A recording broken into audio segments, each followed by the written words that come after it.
You're listening to the Dibbly Dobbly Podcast. Remember to like, share, comment, subscribe, and click the bell to make sure you get the latest episodes of the podcast. Be sure to like and share our Facebook page and follow us on Twitter and on Instagram.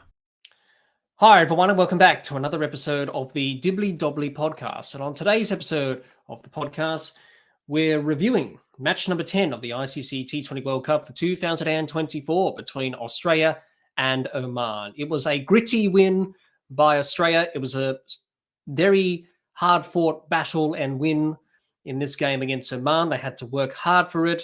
It wasn't easy. Oman certainly gave it their best shot. But for the 2021 T20 World Cup winners, Australia, they were able to get the job done, get the 2 points, and start their T20 World Cup campaign off on a winning note.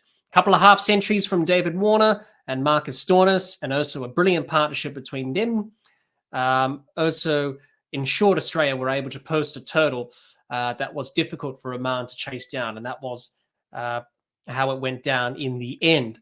Also, the bowling performance by Australia was very good, and they were able to keep Oman at bay. So for Australia and for them to start this tournament off in the way they have done, it will give them confidence going forward for the remainder of this T20 World Cup. On the other hand, Oman, it was their second loss of this T20 World Cup 2024. Back-to-back losses, obviously lost the first game to Namibia, lost this game to Australia. In the end, Australia were too strong. But Oman, they bowled well up front in the Australian innings. They kept Australia at bay. Obviously, Australia found it very hard and difficult to score up front. Oman were bowling well, and also the pitch, being a slow pitch here in the Kensington Oval in Bridgetown, Barbados, certainly helped in that regard. So Oman were able to show some fight and not give up in this match against Australia, even though the odds were stacked against them to win this game. But also, some brilliance in the field, an outstanding catch by the captain to remove Glenn Maxwell, which is probably one of the best catches of this tournament. Certainly a highlight for Oman in this match against Australia. But for Oman, they weren't able to get the job done against Australia in this game. So there's plenty to talk about from this match between Australia and Oman, where both teams went right and went wrong, what both teams did with the bat and with the ball. So there's plenty to talk about. So let's get into it. Let's have a look at the match summary from match number 10 of the ICC T20 World Cup for 2024 between Australia and Oman from the Kensington Oval in Bridgetown, Barbados. Australia batted first and made 5 for 164 from their 20 overs. Marcus Stoinis top scored with 67 not out, and Miran Khan took 2 wickets for Oman. Oman needed 165 runs to win, and it was a difficult chase for them. They finished on 9 for 125 from their 20 overs. Miran Khan top scored with 36, and Marcus Stoinis took 3 wickets for Australia. Australia won by 39 runs, and Marcus Stoinis was named player of the match. What were the key moments and key factors from match number 10 of the ICC T20 World Cup for 2024 between Australia and Oman? Well, basically the key moment in this game was basically the partnership between David Warner and Marcus Stoinis of 102 for the 5th wicket. Australia were 3 down for 50 in 8.3 overs, struggling a bit on a bit of a slow pitch here in the Kensington Oval in Bridgetown, Barbados. The pitch was slow, difficult for scoring. Oman were bowling really well at the start of the innings when Australia batted. But when David Warner and Marcus Stoinis came together at the crease, it was 3 for 50. Australia looking like probably not posting a big score. And it was a bit of a struggle.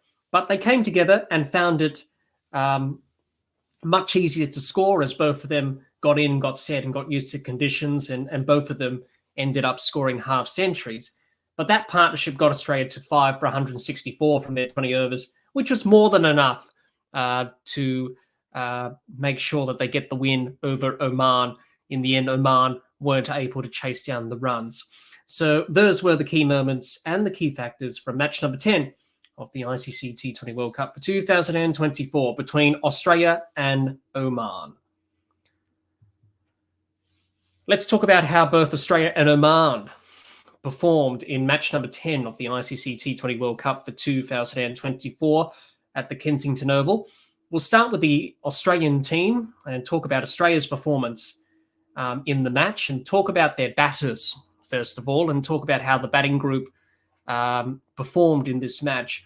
The batting wasn't quite at its best, but the Australian batters managed to try and get through some difficult conditions here, and obviously in Bridgetown here in the Kensington Oval. It was a pitch that was a bit slow, up and down. It took a little bit of turn, and the Australian batters found scoring difficult at the start of their innings. Only in the power play, they only got 1 for 37 in the power play in the first 6 overs. So it just showed you that scoring was a bit difficult.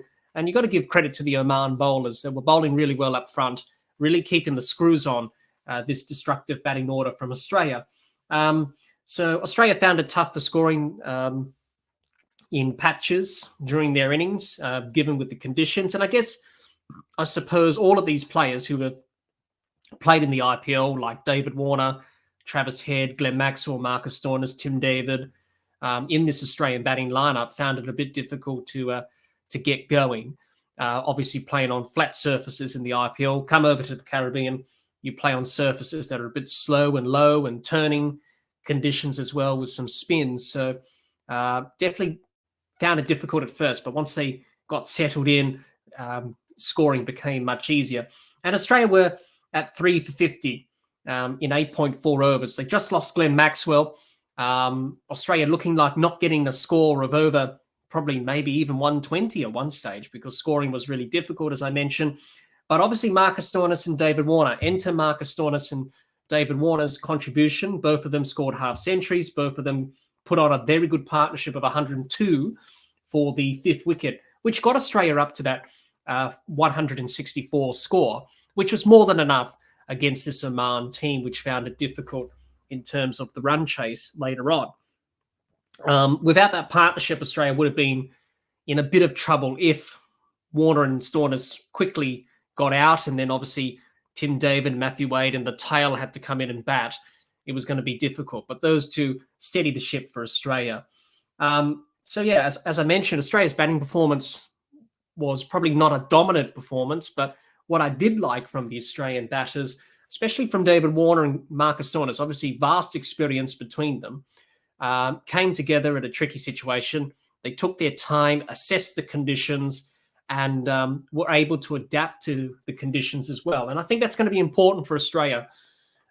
Without Steve Smith in this side, obviously a lot of people would have said, how come Australia didn't pick Steve Smith? You need Steve Smith on these turning surfaces in the Caribbean. You need someone who can be an accumulator, someone to steady the ship when early wickets fall. We saw in this game here with Australia against Oman in terms of the batting group trying to adapt to difficult conditions, is that we saw that from David Warner. David Warner's vastly experienced. He's been around for many years. Obviously, this is his last T20 World Cup. A lot of pressure on David Warner going into this tournament as well, given that Australia didn't choose Jake Fraser-McGurk originally, and David Warner still retained his spot. But I suppose in this innings here, David Warner did show his, experience, and obviously he's been around for a very long time. Coming into this tournament with a lack of form, a lack of runs behind his belt, obviously he had a bit of a difficult IPL. And you could say the same with Marcus Stoinis as well. And really good to see Marcus Stoinis really stand up and produce an innings of some note. 67 not out of 36, striking at 186, which was good, on a pitch that many people found difficult because of the slow nature of it. So for Marcus Stoinis to stand up, produce an innings of some note, it will be good signs for Australia, because as we know with Marcus Stoinis, over the last few years, he hasn't really produced a lot for Australia. It's been quite down on form, lack of runs and lack of wickets. But in this game, it was pretty much an all-round performance, and really Marcus Stoinis is an all-rounder. So for him to make runs with the bat and also take wickets with the ball, and also be player of the match. It just shows that he is capable of contributing in this way. But for Australia and for Marcus Stoinis, they would like him to do this role on a consistent basis, and that's been the problem. But it was good to see Marcus Stoinis stand up. Obviously, David Warner proving the doubters wrong, showing everyone that he's still got the experience, even though he's getting on in his latter years in his career. But other than that, Australia will be pleased with the batting performance. Obviously, Travis Head, Mitchell Marsh missed out. Glenn Maxwell, he's been lacking some form, obviously, for RCB in the IPL. He was horrible. Obviously got out for a golden duck in this game against Oman by playing a shot that, well, to be honest, he pretty much creamed the shot through the covers, but unfortunately just picked out the cover, just picked off the fielder at cover, who took a brilliant catch, which was the Oman captain, who took a brilliant catch and probably one of the catches of the tournament. So he was a bit unlucky there, Glenn Maxwell. And Tim David only came in towards the back end of the innings, and really there was nothing much for him to gain, really. And he only made 9. So at least for Australia's top order and middle order, at least they got some game time going into the next game against England, which will be an important game for both teams in Group B of this T20 World Cup. Will be important for the Australian batters to get some time in the middle, which they did in this game against Oman. It wasn't a flawless batting performance, but sometimes you have to play ugly to get the results, and that's what we saw from the Australian batters in this match. So I think, looking back, I think the Australian team will be pleased that everyone got some time in the middle. They'll be pleased that David Warner and Marcus Stoinis got some runs because they've been under pressure. And also, when the conditions were difficult and obviously you couldn't bat in a free-flowing manner on a pitch that was a bit slow, I think the Australian team will be delighted to see that the batters adapted and were able to get through that tough period and post a score of significant note. So I think that will put them in good stead going forward into the tournament. So that's the batting. Let's talk about the Australian bowlers and their performance briefly in this match against Oman. And I thought the Australian bowlers bowled really well. Obviously, there was no Pat Cummins in this Australian team for this game against Oman. They decided to rest him, and they decided to play Ellis, who I thought bowled really well. All of the bowlers did their job, really. They kept Oman to 9 for 125 from the 20 overs, which is a pretty good bowling performance. Whenever you keep a side to 9 wickets down for 120 odd in a T20 match, you're doing pretty well. So I think they'll be delighted with that. Also defending 164 and putting in that performance, I think they'll be delighted with that. Obviously, the bowlers used their variations, cutters, slower balls, etc., on a slow surface. They were able to use those variations and bowl to their fields and really kept the pressure on Oman. They always kept picking up wickets, Australia, and that's very important going forward for the Australian bowlers, is to pick up wickets at regular intervals, really put the pressure back on the opposition with the bat in a run chase or when a team's batting first, to put them under pressure. And we know in T20 cricket, when you take wickets at regular intervals, it really does put pressure on the opposition. Mitchell Starc bowled really well. He picked up a wicket in the first over of the match, which was no surprise. That's what Mitchell Starc does. 2 for 20 from his 3 overs. He bowled really well, Starc, continuing on the form that he produced in the IPL final for the Kolkata Knight Riders. A bit of a concern, he did go off the field after he bowled a delivery in his over. He was stretching his calf. There was some talks about that he could have twinged a muscle or something, but I suppose there was a bit of cramp, and I think that's the news coming out of the Australian camp. It's a bit of soreness and cramp. That's to be expected. Obviously, he hasn't bowled since the IPL final. Obviously, traveling from India to the Caribbean or from Australia to the Caribbean, it's quite a long journey. So, of course, you're going to feel a bit sore and stiff in the muscles. So hopefully that's the case for Australia. But other than that, he bowled really well, Starc. So good to see him up and firing for Australia. Josh Hazlewood didn't take a wicket, but he was economical and tidy as always, did his job. Adam Zampa, good to see him in the wickets. Australia really need to bank on him in the Caribbean. He got the ball to turn and grip a little bit in this game against Oman, picked up a couple of wickets. So that's pretty good for Adam Zampa and boosting his confidence going throughout the tournament. Nathan Ellis, good to see him in the side. Obviously came in at the expense of Pat Cummins.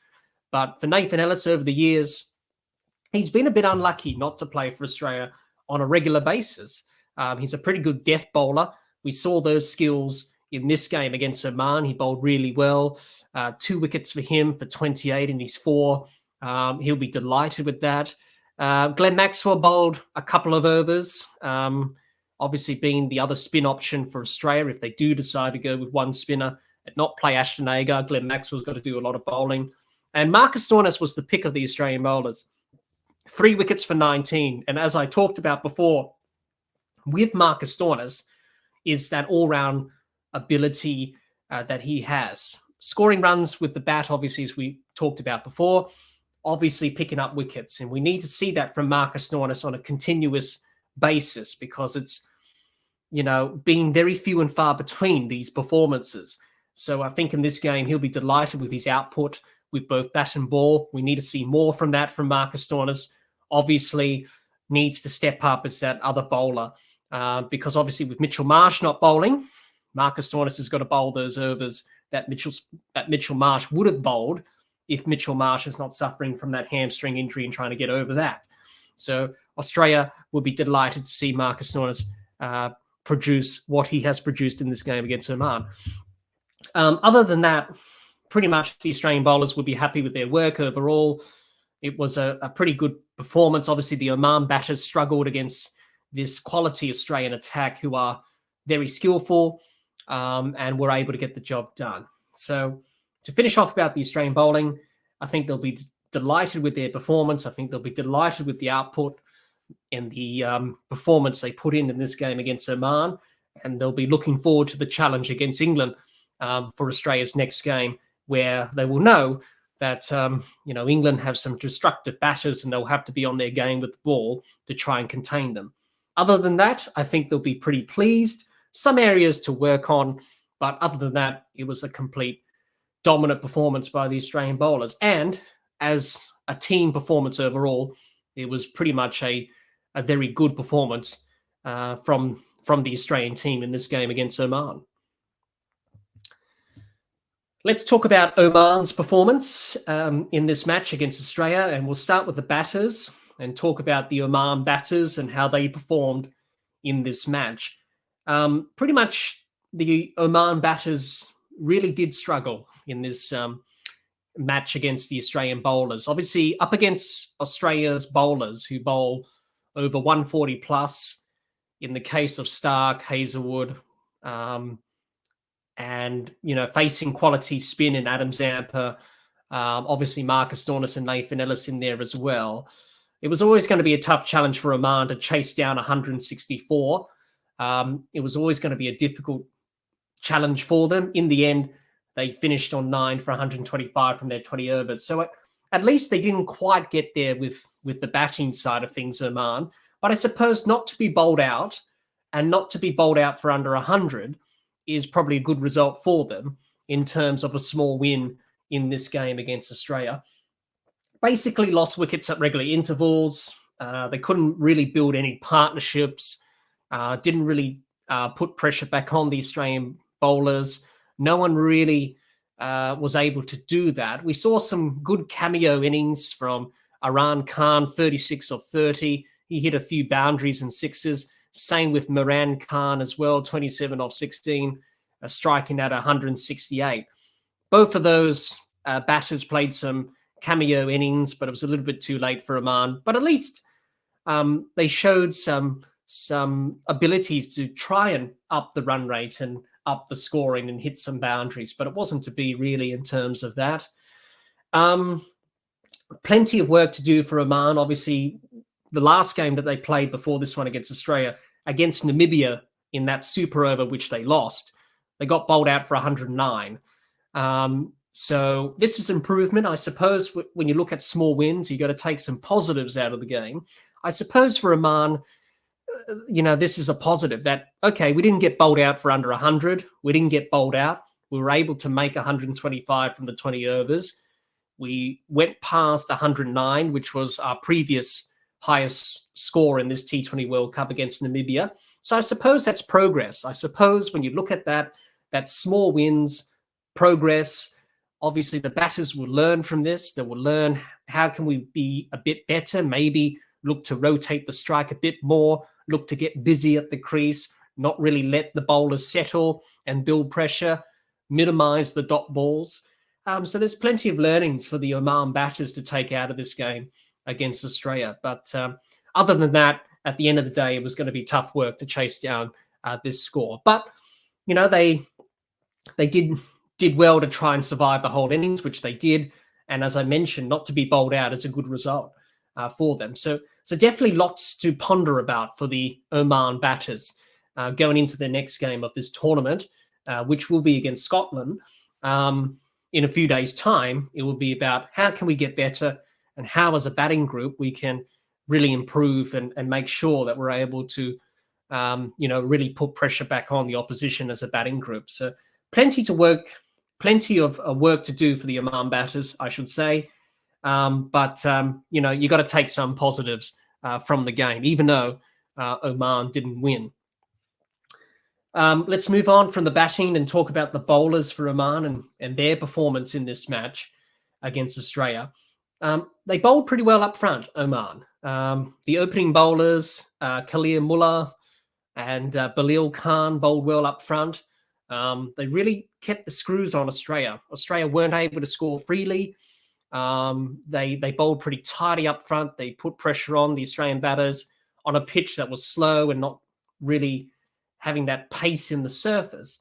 So they bowled well up front, Oman. They really put some pressure on the Australian batters. But then towards the end of the innings, when David Warner came in with Marcus Stoinis, the partnership they put on of over 100 for the fifth wicket, and that's where it started to go a little bit backwards for Oman in terms of the bowling performance. Didn't really quite hit their lines and lanes, didn't really quite execute.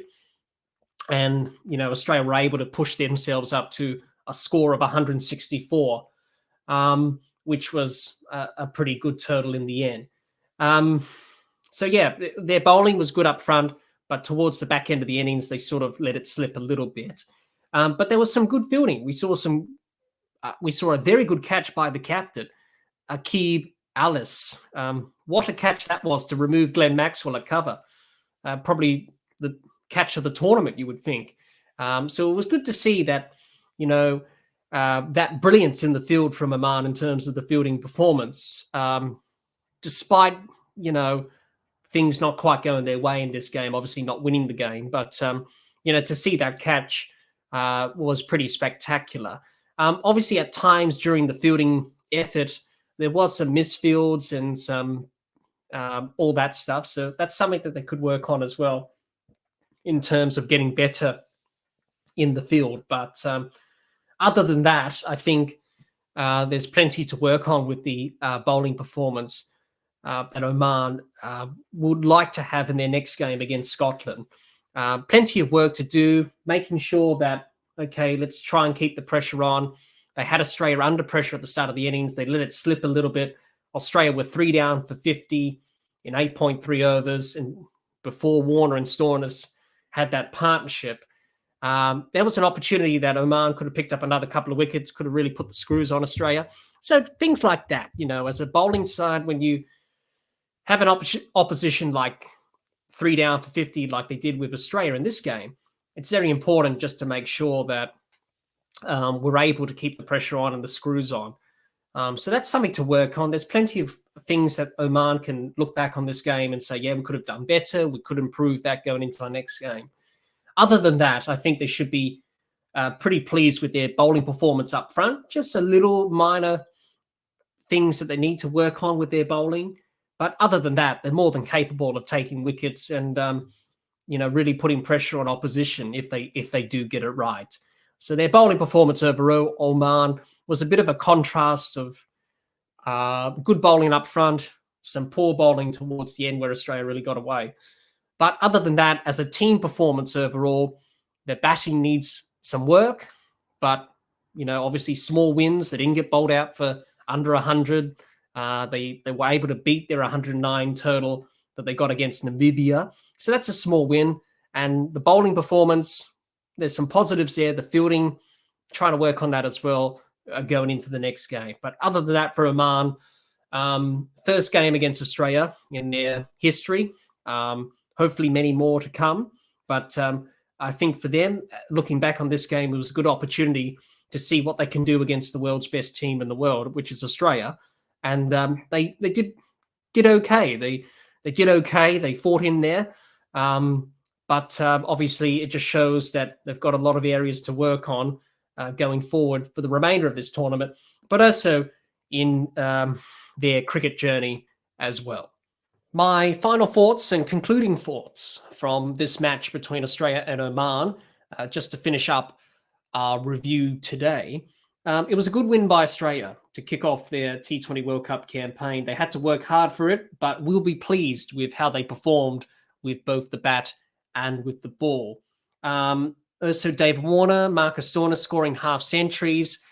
They will be pleased that they were able to make an impact of some note. Both of those players have been under pressure for some time. Also, the bowlers were able to take wickets and settle into their groove and get into the tournament proper. So Australia will be delighted with this win first up against Oman. Obviously, Australia's next game is against England, and that will be on June the 9th at the Kensington Oval. That will be a key game for both teams. Obviously, for Australia, if they win that game, they're certainly on the way to qualify for the Super 8s. Also, for England, that's an important game for them as well to win, given that they had the no result against Scotland, which they got a point from. Also, Scotland beating Namibia recently has certainly put pressure on England to qualify for the Super 8. So that game will be a big test for Australia in terms to see where they're at this stage of the tournament, but also a very important game for England as well. So that's sure to be an exciting game come June the 9th when Australia take on the old enemy in England. And that will be an important game for both teams, as I mentioned. For Oman, they'll be disappointed about the result from this game against Australia, but they can take a lot from this game against Australia going into their next match, which will be against Scotland on June the 10th, and that will be at the Sir Vivian Richards Stadium in Antigua.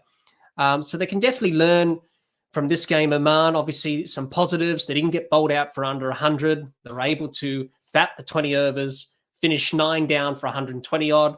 Also, they went past their previous score of 109 in this tournament, which they got against Namibia. So at least that's progress, and that's some sign of progress going forward for them. And also they can take a lot of stock from their bowling performance up front in the Australian innings, where they bowled really well up front to keep Australia under pressure a little bit there. And also their fielding, we saw a brilliant catch by the captain, of course, to get rid of Glenn Maxwell, some brilliance in the field there. So some positives to take out for Oman going into the next game for them in this tournament. But they'll be disappointed by the result. But for them, more importantly, it's about learning and trying to get better and trying to improve on certain aspects of their cricket.